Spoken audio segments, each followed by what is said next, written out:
The stars outside the viewport were cold and distant, scattered across the blackness like a graveyard of suns.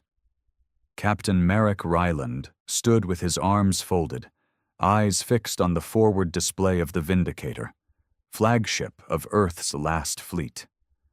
The war had dragged on for 5 bloody years, 5 years of losing ground, of human colonies razed, of surrender demanded at the tip of the Empire's blade. Now the Empire wanted humanity on its knees. Marek's lip curled at the memory of their envoy, a pale-skinned, long-faced noble from the Drathari High Court. The message had been simple: submit. Kneel before the Empire. Your worlds will be spared. Your people will serve, resist, and be extinguished.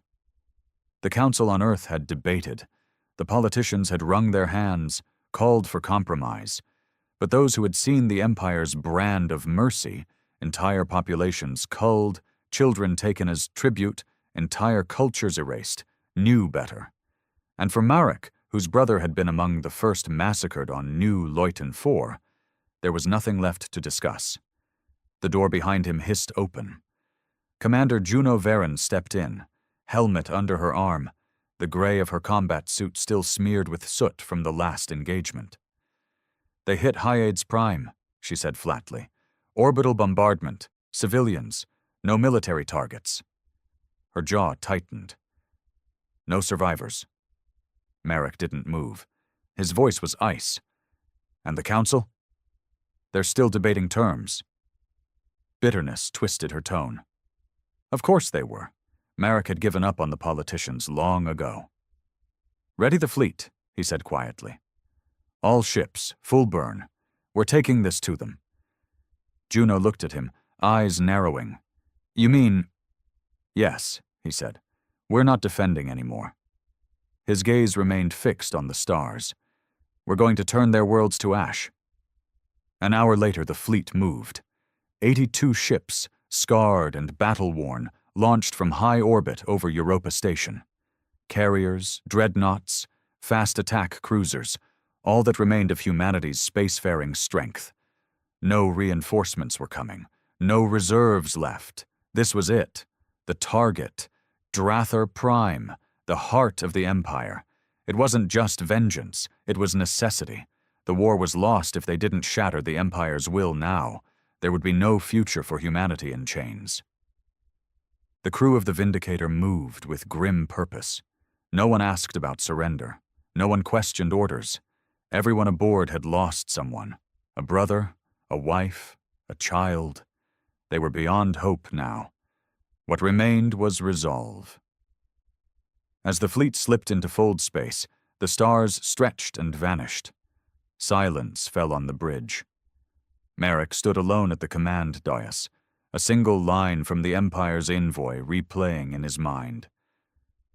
"You humans are vermin. You will kneel, or you will burn." The irony was bitter.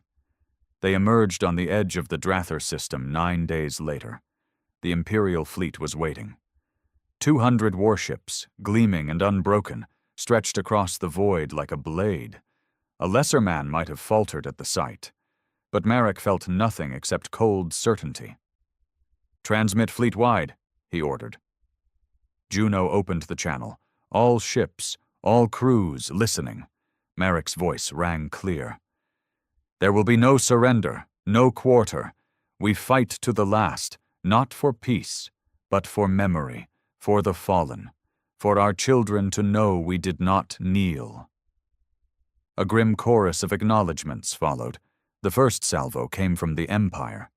Plasma lances cut through the darkness, burning into the forward human lines. 3 ships disintegrated in moments. The Resolute, Blackthorn, Hale's Promise. The names echoed across the fleet comms, each loss searing deeper into the crew's resolve. And then humanity struck back. Nuclear-tipped torpedoes and kinetic slugs ripped into the Imperial formation. Drones swarmed, suicide vectors programmed to punch through shields and vent decks to space. Human ships burned and died. But so did Imperial warbirds, crumpling under the brutal efficiency of Earth's desperation-forged tactics. Marek's knuckles whitened on the command rail. The battle was chaos, fire and ruin, life snuffed out by the thousands each second. But it wasn't enough. Not yet. "Helm," Marek barked. "Punch us through their center. Get us in orbit. Target the planet." Juno turned. "You mean to fire on the surface?" He met her gaze. "They burned our worlds. They taught us this war. Now they'll see how humanity learns."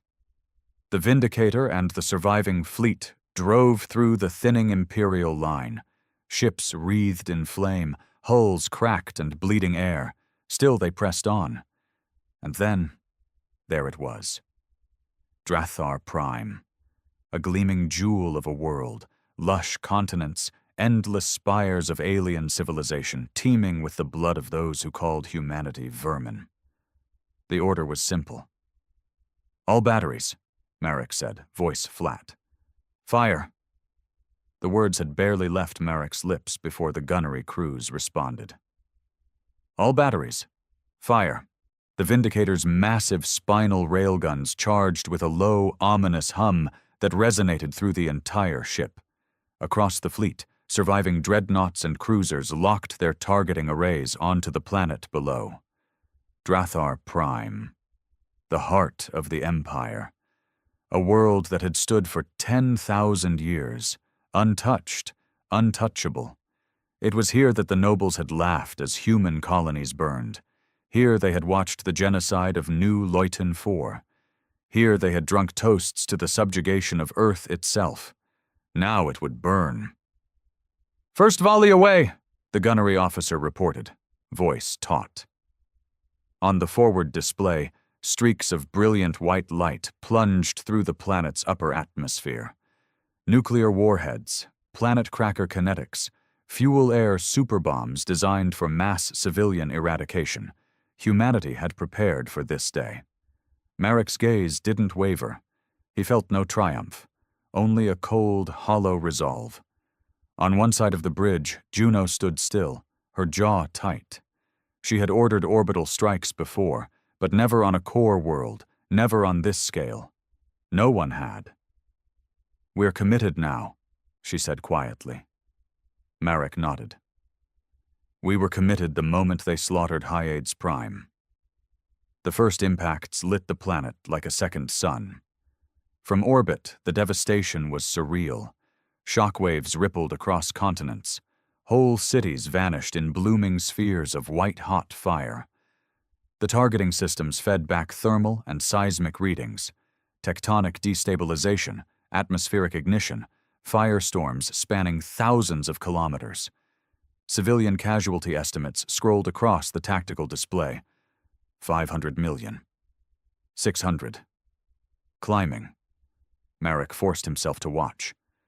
He had sworn an oath never to forget the faces of New Leuten IV, the colony where his brother Jonah had died with a rifle in hand, defending a hopeless line against the Empire's massacre squads. Jonah's last message still lived in Marek's mind, raw and unbidden. "Don't kneel, Marek. No matter what they do, don't you fing kneel." Incoming comms burst. Imperial channels. Desperate. "Human commander, cease fire. Civilians are dying. There are children down there." Another burst. "Human fleet, stand down. You've proven your point. We seek parley." Marek's voice cut across the bridge. "Silence those transmissions." The comms officer hesitated, looking to Juno. "Do it," she said grimly. "We came here to end this." Outside, the battle still raged. Human ships died by the dozen as the Imperial fleet rallied. But they fought with diminished fury now. The spectacle of their world dying beneath them had cracked the enemy's resolve. "Multiple Imperial ships retreating," Juno reported. "They're pulling back to outer orbit." Marek's eyes narrowed. "Cowards! They'd have shown us no mercy." Another volley of planet busters fell, each one carving new scars into Drathar Prime. The planet's comm grid was breaking down. A rising storm of electromagnetic interference garbled the airwaves. And yet, under the numb weight of grim duty, Marek felt something stir in the pit of his stomach. A question. How far is too far? But it was too late to stop. "Sir," a sensor officer called, "we have visual. Orbital lifts. Civilian transports trying to break atmosphere." Marek crossed the deck in 2 strides. The display showed it clearly. Hundreds of refugee ships, packed beyond capacity, clawing for orbit through the smoke and fire. Juno looked at him. Orders? The bridge was deathly silent. Marek's hands gripped the rail. His throat felt dry. Another memory flashed. The evac ships of Hyades Prime, shot down by Imperial cruisers. No mercy. No survivors. Now humanity stood in the same place. He closed his eyes for a moment. When he opened them, his voice was stone. "Fire on military craft, civilian vessels, disable their drives. No survivors reaching Imperial space." A brutal compromise, not clean, not merciful, but not outright slaughter. Juno nodded slowly and relayed the orders. And so the slaughter continued. Human interceptor wings screamed down through the broken skies, hammering military gunships and crippling civilian vessels. Escape pods drifted, engines gutted, spiraling back into the burning atmosphere. By the hour mark, the planet's surface was barely visible through the storm of ash and fire. Continental plates had begun to buckle, oceans boiled, sending columns of steam into space. Night and day had ceased to matter below. "Casualty estimates?" Marek asked quietly. The sensor officer's voice was hoarse. 1.7 billion tour, rising. Marek said nothing. It should have felt like victory. But standing on the command deck, watching the death of a world, Marek felt something else entirely.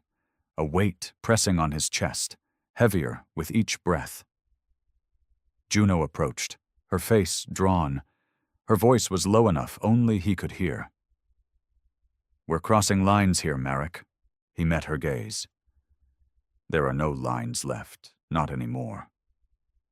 But the words rang hollow in his own ears. Hours passed. By the time the last of the human fleet regrouped in high orbit, Drather Prime was a scarred husk. Atmosphere poisoned, cities gone, surface temperatures rising beyond survivability. No aid would come. No recovery was possible. Silence hung on the bridge. Finally, Juno broke it. "We've done it. The Empire's capital is gone." Marek nodded, though his throat was tight.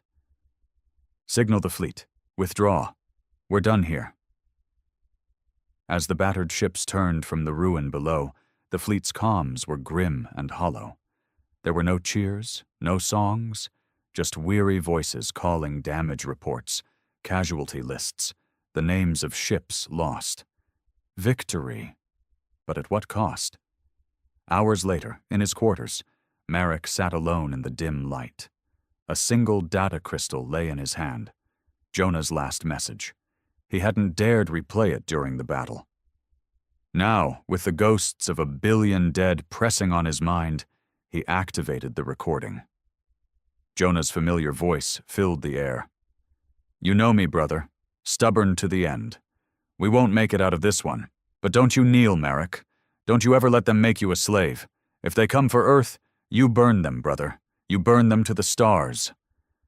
Marek stared at the floor. "I did," he whispered. "God help me. I did."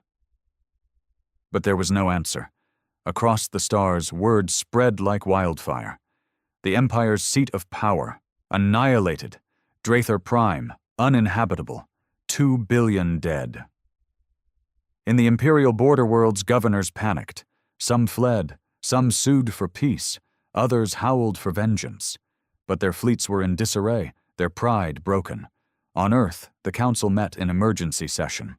Politicians shouting over one another about war crimes, about victory, about humanity's place among the stars now. But for the crews of the fleet, There was no celebration. Aboard the Vindicator, as it drifted in cold space, Marek stood again at the viewport. Juno approached, her voice subdued. "We did what we had to do." "Did we?" he asked softly. She looked at him for a long moment. "If we hadn't, it would have been us, our worlds, our children. They made this war." Marek nodded slowly, but the weight in his chest remained. No regrets, but no peace either. A new transmission arrived, from deep within the Empire, a surviving noble faction. "You've made your point, human. There will be no surrender. The war is not over." Marek's jaw tightened. His eyes burned with exhaustion and grim resolve. "Then we keep burning," he said coldly, "until there's nothing left to burn." The fleet drifted in the void for 3 long days, running silent. Repairs were underway, but the damage was deep. Of 82 ships that had jumped to Drather Prime, only 35 remained operational. Half of those had taken crippling hits. On board the Vindicator, the mood was grim, poisoned by exhaustion and by the silence that followed the slaughter. No victory speeches, no declarations of triumph, just the cold, empty weight of what had been done. Captain Marek Ryland barely slept. When he did, the dreams were worse than the waking hours. Firestorms across alien cities, children screaming, charred skies. The weight of 2 billion dead pressed into every breath. And now the war wasn't over. Not even close. The transmission had been clear enough. "You've made your point, human. There will be no surrender. The war is not over." A surviving noble house, somewhere deep in the Empire's fringe, had rallied what remained of the core fleets. Worse, they had begun calling on the outer vassal states, worlds that had long remained neutral, to join them in a holy war against humanity. In the Vindicator's war room, Marek leaned over a star map with Juno and the remaining fleet commanders. The holo display flickered, showing red markers where Imperial forces were consolidating. Worse, new signals now blinked on the fringe. Outer colonies, minor alien species who'd once kept their distance, now pledging loyalty to the Empire's war cause. "We shook the hornet's nest," Juno said flatly. "And now the whole damn galaxy's watching." Marek rubbed his eyes. They were watching when they burned Hyades Prime. They were watching when they butchered New Leuten. Let them watch now. One of the other captains, Commander Halric, a grizzled veteran whose ship, the Ironclad, had barely survived the assault, spoke up. "We've bought a window, but it won't last. The outer worlds will rally faster than we can rebuild." "Which means we can't stop," Marek said quietly. "We finish this, or we're finished." But even among the surviving human commanders, cracks were starting to show. After the War Council broke up, Juno caught Marek alone in the observation deck. The stars stretched endlessly beyond the viewport, cold, distant, indifferent. "You can't drive them all to extinction, Marek," she said quietly. He didn't look at her. "Can't I?" She stepped closer. "We killed 2 billion people. That wasn't justice. That was revenge." He finally turned, eyes burning with fatigue and something darker beneath. "Justice?" he said softly. "There is no justice. Not anymore. Not after what they did to us. All that's left is survival." A long silence. Finally, Juno said, "You're bleeding the fleet dry. If we chase them into the fringe, we may not come back." Marek stared at the stars. "I'm not sure we deserve to." But it wasn't just the fleet fracturing. Back on Earth, news of the massacre spread faster than light. Footage leaked, orbital scans of Drather Prime's destruction, charred cities, broken atmospheres. The Council couldn't contain it. Across human colonies, the reactions were split. On the frontier worlds, those who'd lost everything, there were cheers. Calls for total war. Merchants renamed their ships Ashmaker, Avenger, No Mercy. But on the inner worlds, the core colonies, the mood was darker. Protests broke out on Europa Station. Half the council demanded inquiries into war crimes. Marek ignored them all. He hadn't fought this war for politicians. He fought for Jonah, for New Leuten, for every unburied dead left behind by the Empire's cruelty. But the Empire wasn't broken yet. 2 weeks after the Drather assault, the first counterstrikes hit. A human listening post on Epsilon Eridani, gone, slagged from orbit. Survivors, 0. Then a deep space convoy bound for Mars, ambushed by Imperial raiders. No distress signal, only wreckage, and worse, a new weapon. On the bridge of the Vindicator, the report came in. Juno handed Marek a datapad, face pale. Intercepted logs. The Imperials are using Reavers now. Marek frowned. I thought Reavers were just a myth. Juno's voice was grim. Not anymore. Reavers, cybernetic berserkers, genetically modified shock troops, used only when the Empire wanted to send a message. Tortured, enhanced, and unleashed without control, they didn't fight like soldiers. They butchered, ripped colonies apart from within. A grainy video played on the holoscreen. A mining colony on Proxima B, screams, blood, metallic figures tearing civilians limb from limb. Marek's jaw tightened. How many colonies do we have exposed? Too many, Juno said. We never expected to fight this deep. We're stretched thin. There was no choice now, no room for mercy. Marek turned to his fleet commanders. We push forward. We hit their shipyards, their breeding worlds. Wherever they build those abominations, we burn it. Even Halric hesitated. We're barely patched up, Captain. If we go that deep, we may not come back. Marek's gaze was steel. Then we don't come back, but we make damn sure they don't either.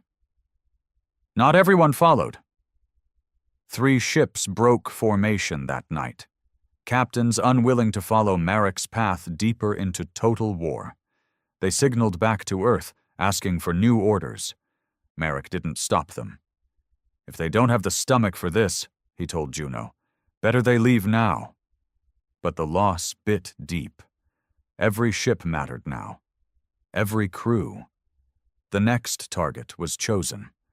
A forge world on the Empire's outer rim, known as Velkaris. Velkaris wasn't just a military target. It was where the Empire bred its elite soldiers and constructed its new capital war machines. If humanity destroyed Velkaris, they could cripple the Empire's ability to retaliate. But there was a catch. Velkaris was shielded, ringed by asteroid defenses, and defended by a loyal vassal species, the Vorduan, brutal reptilian mercenaries who'd fought humanity before. As the fleet plotted its course, Juno cornered Marek one last time. You know what this is, she said. This isn't a war anymore. It's genocide. Marek looked at her, voice quiet but unyielding. They made it that way the moment they sent Reavers into our colonies. She shook her head. We've already crossed so many lines. His gaze didn't waver. There's no going back now, Juno. The only line left is survival. And so the battered fleet, running low on supplies, engines patched and scarred, set course for Velkaris. Every crewman knew the risk. They might not return, but no one flinched. Because after Drather Prime, after the Reavers, after the blood of 1 billion dead, none of them could kneel now. Not anymore. As the Vindicator entered fold space, Marek stood once more at the viewport, watching the stars stretch to infinity. He thought of Jonah's last message, thought of the billions lost on both sides, thought of the men and women now trusting him to lead them into hell. And for the first time since the war began, a single bitter question haunted his mind. What if we've already become the monsters we swore to fight? But there was no answer in the void. only the cold stars and the path ahead. The fleet emerged from fold space on the edge of the Velkaris system. No greetings, no warning shots. The void was dead and black, but every ship's sensors were screaming.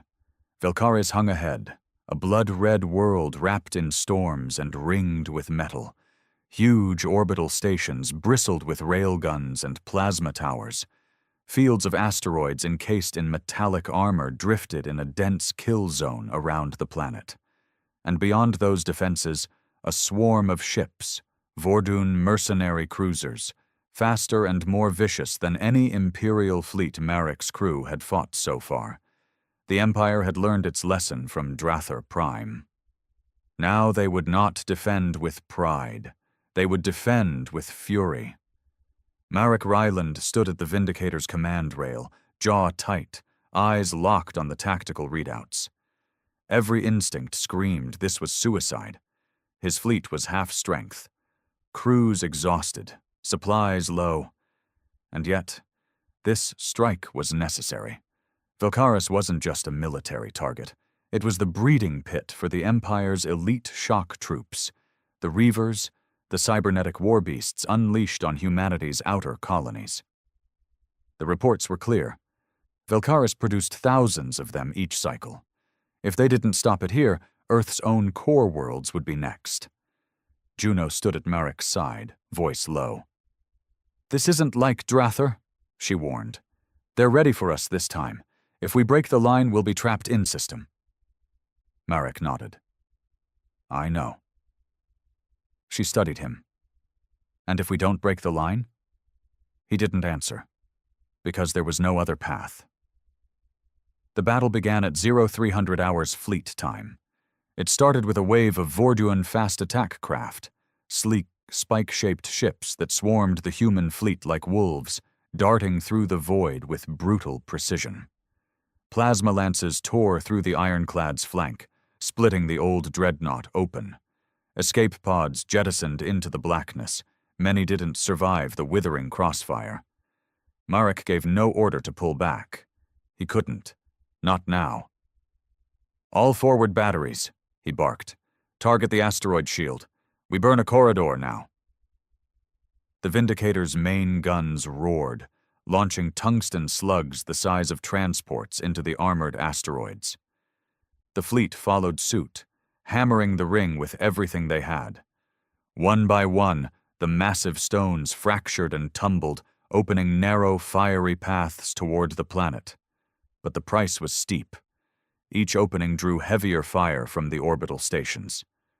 The Resolve, one of Marek's few surviving heavy cruisers, was gutted mid-transit. Its reactor detonated in a blinding flash, taking 3 Vorduan interceptors with it. Marek's knuckles whitened on the command rail. "We keep pushing," he growled. "All ships, follow the breach." By hour 3, the fleet had carved a bloody corridor toward Velkaris. Only 18 human ships remained functional. The Vorduan defenders showed no mercy. Boarding pods slammed into the hulls, disgorging hulking reptilian shock troops armed with plasma axes and grav sabers. On the Vindicator's lower decks, brutal close-quarters combat erupted. Marek himself led one of the defense squads, rifle in hand, pulse rounds cutting down the oncoming monsters in a haze of smoke and blood. One Vordun berserker breached the command deck's outer corridor, smashing a Marine's skull in with one swing before Marek dropped it with a full magazine of armor-piercing rounds. Blood steamed on the metal floor. Juno arrived moments later, visor cracked, left arm burned. "This is madness," she panted. "We'll lose everything here." Marek wiped blood from his visor, breath ragged. "Then we take them with us," he said coldly. Finally, after 6 brutal hours, the fleet broke into low orbit. Velkaris loomed below, an industrial hell world of forge cities, biofactories, and spires pumping thick toxins into a blood-red sky. Sensors confirmed. Multiple Reaver production sites below. Marek issued the order. "Prepare for planetary bombardment." But this time, something stopped him. On the targeting hollow, civilian structures showed up in dense clusters around the forge spires. Intel scans reported conscripted workers, tens of millions, many of them enslaved vassals from subjugated species. Non-combatants, collateral. Juno saw it, too. She stepped closer, voice rough. "This isn't Drathar, Merrick. We can hit the forges without leveling the cities." Merrick's jaw clenched. He remembered Jonah's words again. "Don't kneel, burn them." But after Drathar, the screams still haunted him, and yet the tactical clock was ticking. Imperial reinforcements were already folding in from the next sector. If they hesitated now, they'd be trapped, surrounded, slaughtered. No room for hesitation, no room for mercy. Marek's voice was iron. "Primary batteries, target forges first. Secondary batteries, suppress surrounding defenses only. No wide-area strikes." It was a compromise. A thin thread of humanity clung to in the void. The Vindicator's guns opened fire, joined by the battered remnants of the fleet. Railgun rounds and high-yield penetrators hammered the towering forges, collapsing entire spires into molten ruin. Shockwaves rippled across the scarred landscape. Reaver-birthing pits boiled under precision strikes. But the Vorduan defenders were fanatical. Even as the forges burned, new waves of enemy warships folded into orbit. The human fleet was outnumbered 5-1. Hull breaches rippled through Marek's surviving cruisers. The Storm Rider vented atmosphere and fell from orbit in a spiraling death plunge. On the Vindicator, secondary shields failed. "Core integrity at 40%, engineering reported. "We won't last another wave." Marek's voice cut through the chaos. "Signal all remaining ships. Begin withdrawal. Now." Juno turned. "You're calling it?" "We crippled their production," Marek said flatly. "But if we stay, we die for nothing." She stared at him, but nodded. The battered remnants of humanity's fleet pulled out under heavy fire, weaving through the fractured asteroid ring, thrusters screaming. Half didn't make it. The Vindicator was the last to leave orbit. As Velkaris shrank behind them, burning, crippled but not destroyed, Marek stood once more at the viewport. Another world scarred, another mission that felt more like damnation than victory. And the whispers were growing louder. In the days that followed, as the fleet limped through deep space, morale fractured further. Rumors spread, crew questioning Marek's sanity, his refusal to annihilate Velkaris completely, others calling him weak, saying he'd gone soft after Drathar. In the mess halls, arguments turned to fists. Men who had once stood side by side now fought over whether this war should end in fire, or if there was still a line left to hold. Juno confronted him again, late in the observation deck. "You can't carry this alone," she said. "You're cracking." Marek said nothing, staring into the cold stars. Finally, he spoke. "I thought after Drathar nothing could touch me again," he said hoarsely. "But when I saw those slave cities, I hesitated." Juno placed a hand on his shoulder. "Hesitation isn't weakness," she said. "It's what keeps us human." But Marek wasn't sure anymore.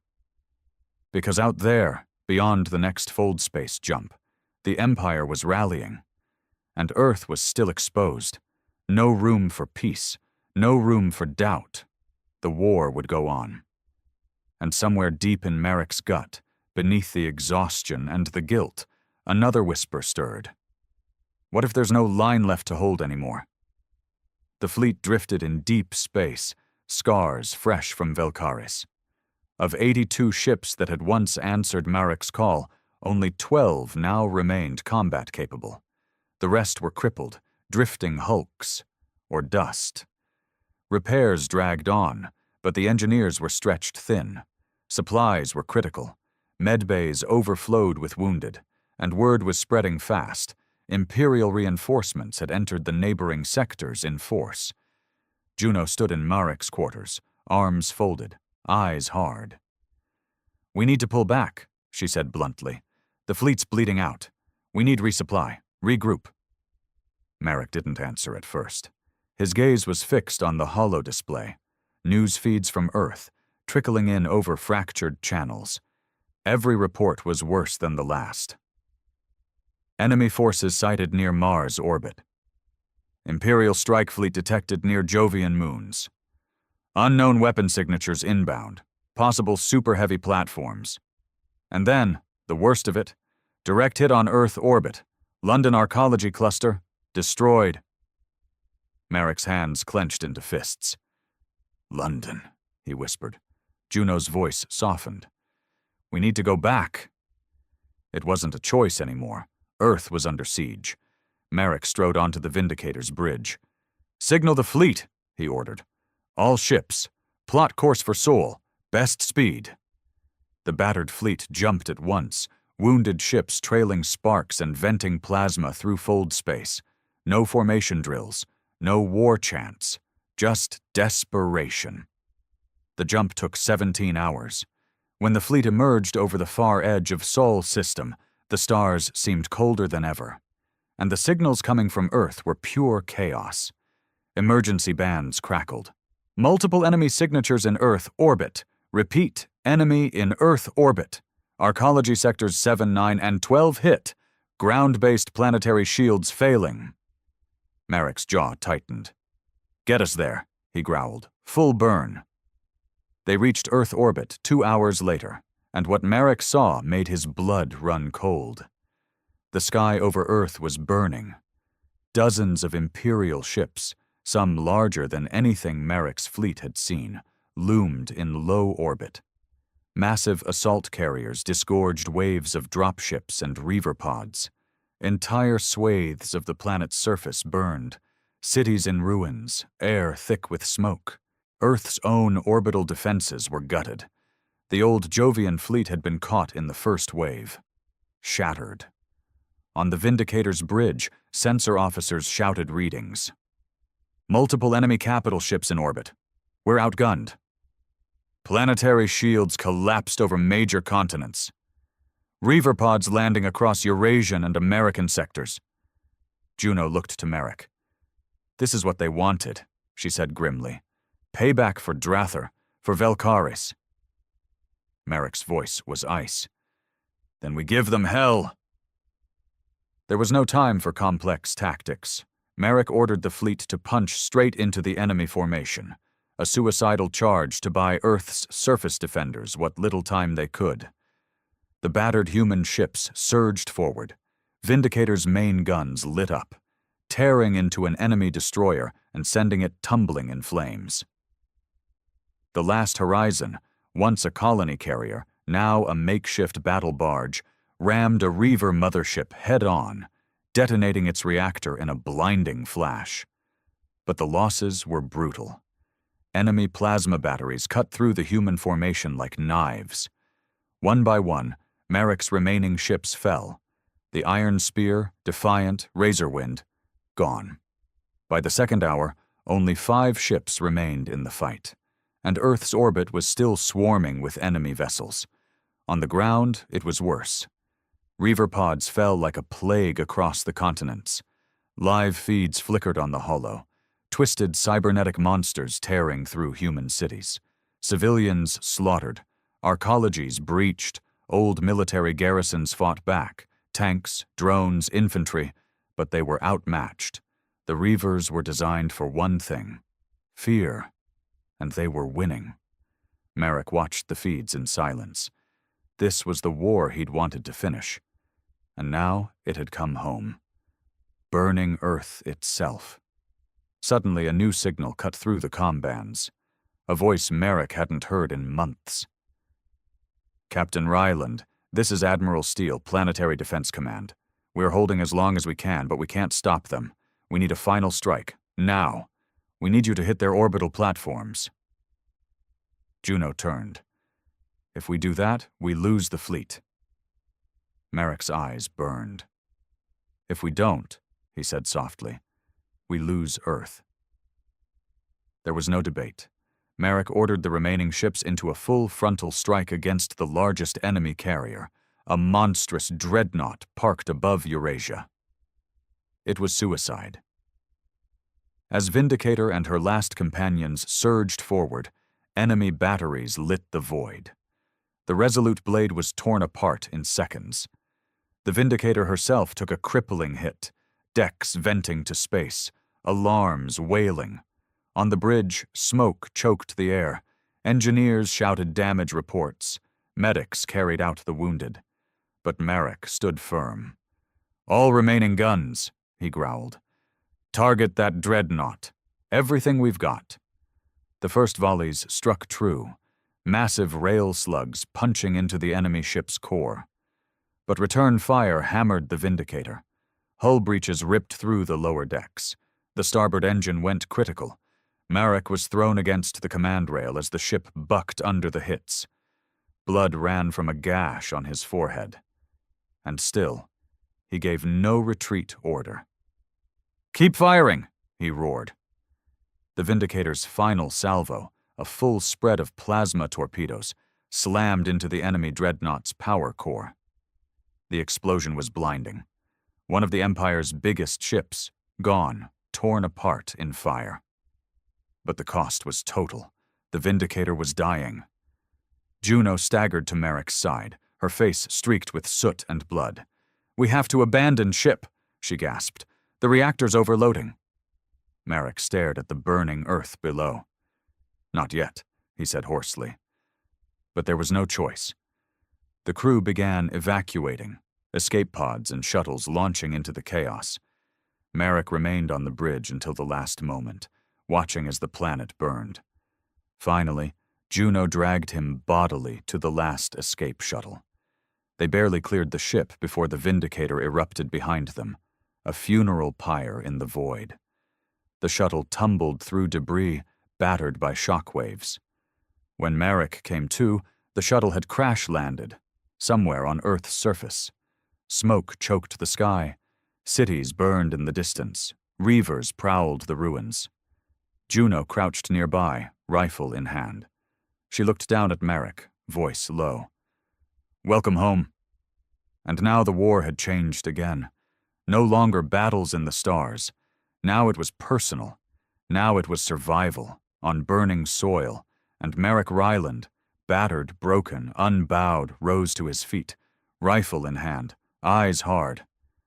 "No more running," he said coldly, and Earth itself would become humanity's last battlefield. The sky was black with smoke.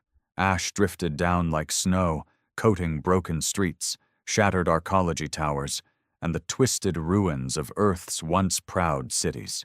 Captain Merrick Ryland staggered from the wrecked shuttle, rifle slung across his shoulder, blood drying on his face. His combat suit was torn, chest plate cracked. Every breath tasted of ash and burning metal. Juno Varen crouched nearby, scanning the horizon through cracked visor lenses. "Multiple Reaver packs in the sector," she said grimly. "Survivors scattered. No clear command structure left." Merrick wiped blood from his mouth. He could still hear the final moments of the Vindicator, the ship tearing apart behind them, his crew screaming over comms. Most were dead. The rest, somewhere on this burning planet, hunted, and Earth itself was barely recognizable. Entire continents were ablaze. The Empire's orbital bombardment had shattered Earth's major cities. Only pockets of resistance remained, fighting block by block. The Council had fallen silent, government sectors obliterated. No orders, no chain of command. It was chaos. "Who's left?" Marek rasped. Juno pulled up a flickering holomap. "Scattered militia. Few marine companies from Europa. Civilians armed with scrap. Maybe a few council guards holed up in the old bunkers." She glanced up. "But Reavers own the streets now." Marek nodded grimly. "Then we take them back." By nightfall, they'd linked up with a survivor cell, a ragged band of Marines under Captain Rorden, dug in near the old Geneva district. The sight was grim. Battered men and women in blood-smeared armor, eyes hollow from days without sleep. Civilians armed with hunting rifles, makeshift bombs, anything they could salvage. Rawdon met Merrick with a grim salute. "Didn't think anyone was still coming down from orbit," he said. "Didn't think we'd survive the landing," Merrick replied. His voice was flat, dead tired, but unbroken. Rawdon led them through the ruins, a maze of collapsed arcology spires and burnt-out transports. "The Reavers hit us 3 nights ago," he said. "Tore through the outer districts. We've been holding the old tunnels, but we're losing ground." "How many?" Merrick asked. Rawdon's face was pale. "Thousands, and they don't stop." Merrick's gut twisted. Velkaris had fallen, but not before producing a final batch of nightmares, and now those monsters were tearing Earth apart. That night, Merrick sat with Juno and Rawdon in a makeshift command post, an old maglev tunnel half-collapsed, lit by scavenged lamps. Maps were spread out, enemy movement tracked by drones and desperate runners. "Central Arcology Sector," Rawdon said, pointing. "Empire's taken it, using it as a staging ground. Reaver pods drop there first, then fan out." He looked to Merrick. "We can't hold the city if they keep that sector." Merrick's eyes burned. "Then we take it back." Juno frowned. "With what?" "We've got a few squads and civilians with pop guns." Merrick stared at the map. "No choice," he said coldly. "If we don't cut their heart out, this city dies. The planet dies." It was madness, but madness was all they had left. At dawn, the assault began. Merrick led the first strike team, Marines and survivors moving through sewer tunnels beneath the arcology sector. Above them, Reaver howls echoed, metallic shrieks that chilled the blood. Juno moved at Merrick's side, pulse rifle ready. "You know this is suicide," she muttered. Merrick's voice was ice. "Better to die fighting than watching Earth burn." They breached the surface near a shattered mag rail station. Smoke choked the air. Fires burned across the horizon. Above, Empire dropships hovered, raining more Reavers onto the ruins. Merrick's team moved fast, through rubble-choked streets, across scorched plazas. Every block was a war zone. Reaver packs roamed like hunting beasts, twisted things of flesh and metal, moving on spiked limbs, eyes glowing red. The first clash came hard. Reavers burst from the ruins, 6 nightmare forms charging at Merrick's squad. Merrick opened fire, pulse rounds hammering into metal flesh. The Marines fought with savage desperation, grenades blasting limbs from bodies. But it was brutal. Private Keller was the first to fall, dragged screaming into the dark by 2 Reavers. Sergeant Diaz went next, torn in half before Merrick gunned the creatures down. And still they pushed on. Every meter gained was bought in blood. Finally they reached the arcology core, a vast plaza littered with wreckage. Reaver birthing pods lay scattered, metal cysts oozing black fluids, spawning fresh horrors. Merrick didn't hesitate. "Demo charges, now!" he barked. Juno and 2 Marines sprinted forward, planting explosives across the spawning pits. The timer ticked down. As the team fell back, the plaza erupted in a storm of fire, a chain of detonations ripping through the enemy heart. For a moment, just a moment, the Reaver tide faltered, and Merrick pressed the attack. By nightfall, the arcology sector was in flames, but the Empire's grip was broken. Merrick's surviving forces, barely 20 strong, held the shattered ruins. Rawdon's voice crackled over comms. "You did it," he said. "Sector's clear. We've got a chance now." But Merrick barely heard him. He stood amid the wreckage, rifle in hand, staring at the bodies. Half his squad gone. Earth's surface in ruins, and more Reaver pods falling even now. Later, back in the tunnels, Juno found him alone, sitting against a shattered bulkhead, staring at the floor. "You can't keep this up," she said quietly. Marek looked up, eyes hollow. "We're out of time," he said hoarsely. "Every hour more of those things drop. We kill 100, they send 1,000 more." Juno crouched beside him. "So what now?" Marek's voice was raw. "We hit the source." He unrolled a blood-stained datapad, intel from intercepted comms. Deep beneath the old capital arcology, a hidden Imperial node, a Reaver command nexus. If they could reach it, if they could destroy it, they might cripple the enemy swarm. But the route was suicide. Miles of enemy-held ruins. Dozens of Reaver packs between them and the target. And no backup. Juno stared at the plan. "You're insane." Marek's voice was steel. "We either end this, or Earth falls." And in the flickering gloom of the tunnels, Captain Marek Ryland rose. Bloodied, broken, but unbowed. And the war, the real war, Sorstos, was just beginning. The tunnels beneath old Geneva ran deep, deeper than Marek Ryland had imagined. Twisting shafts, long-forgotten maintenance corridors, buried ruins of a pre-collapse Earth, all choked with dust, ash, and the stench of death. For 3 days, Marek's strike team pushed deeper, hunted at every turn. There were 12 of them left now. Juno, Captain Rorden, a handful of Marines, 2 hardened resistance fighters from the Geneva underground, all battered, all running on adrenaline and desperation. Their goal, the Reaver Command Nexus, the last hope of crippling the swarm. But the deeper they went, the more wrong it felt.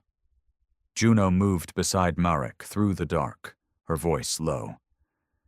"This place wasn't built by us," she whispered. Marek nodded grimly. "No," he said. "The Empire planned this years ago. The invasion was never meant to be orbital. It was always meant to end here."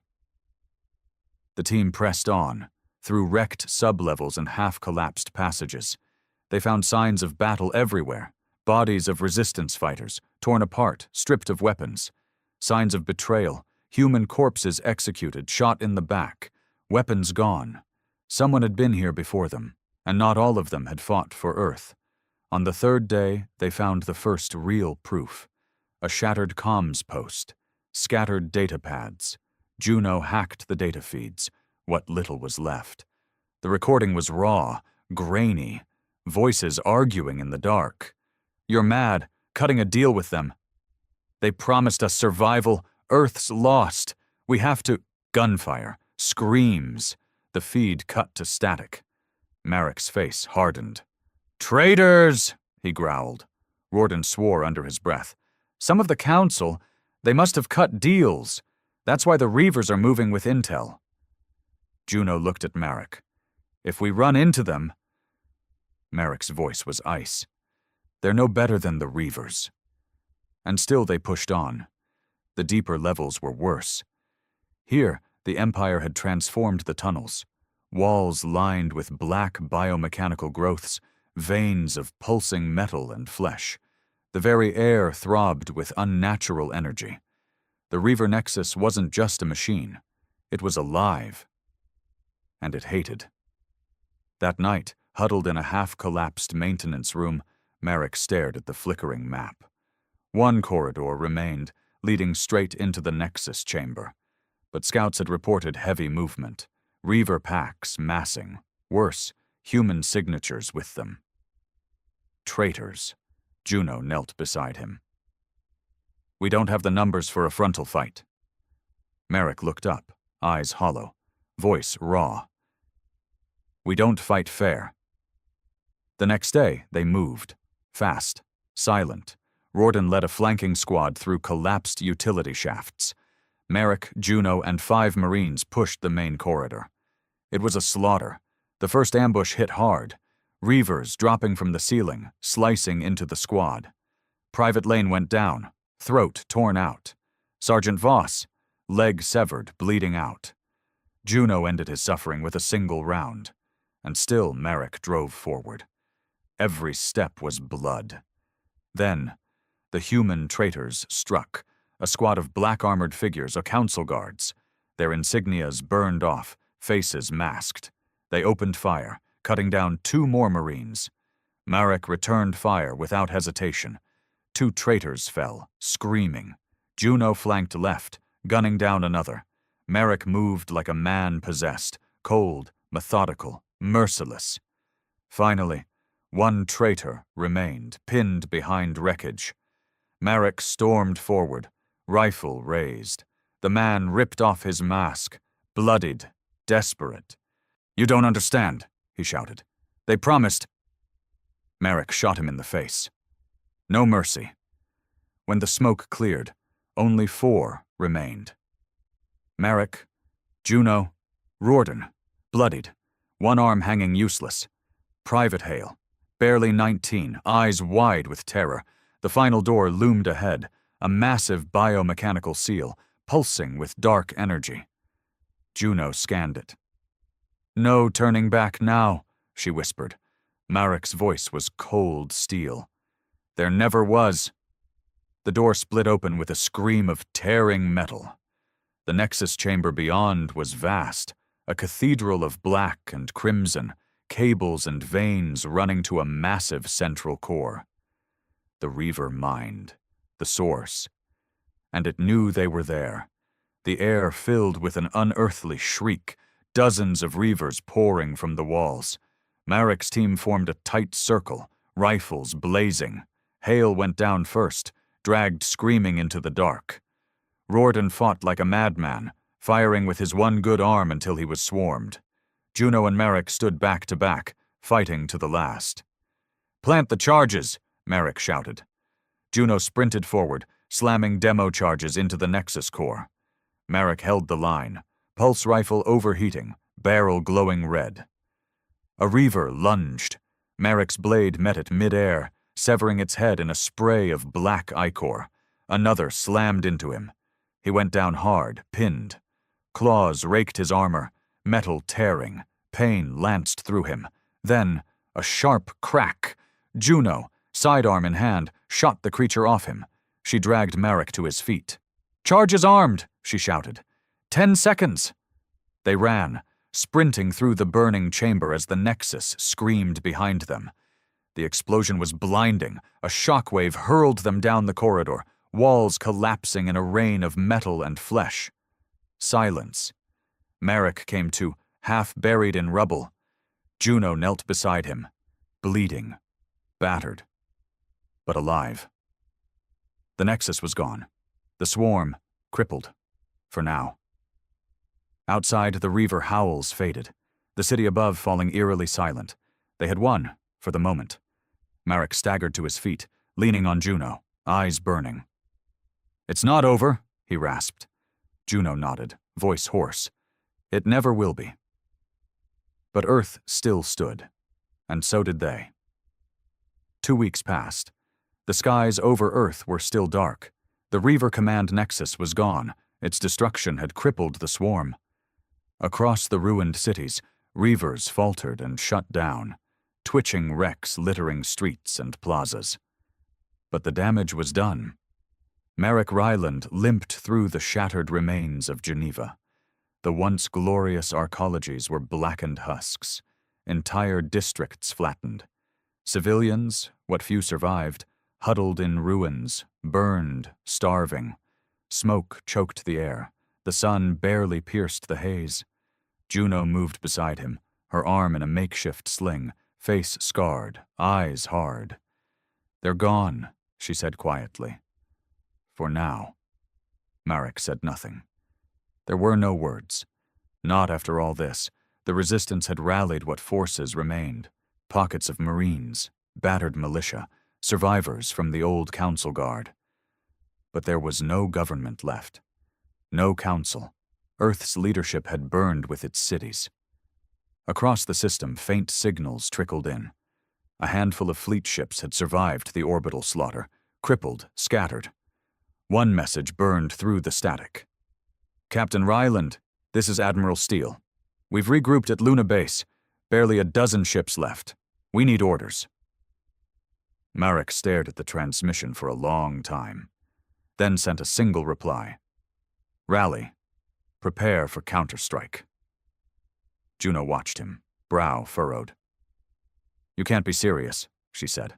Marek's voice was rough. The Empire won't stop. We crippled them here, but they'll come again. She shook her head. We've got no fleet left, no command. Earth is barely breathing. Marek's eyes burned.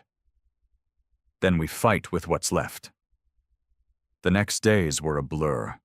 Marek worked tirelessly, coordinating what little fleet strength remained, repairing ships, rallying survivors.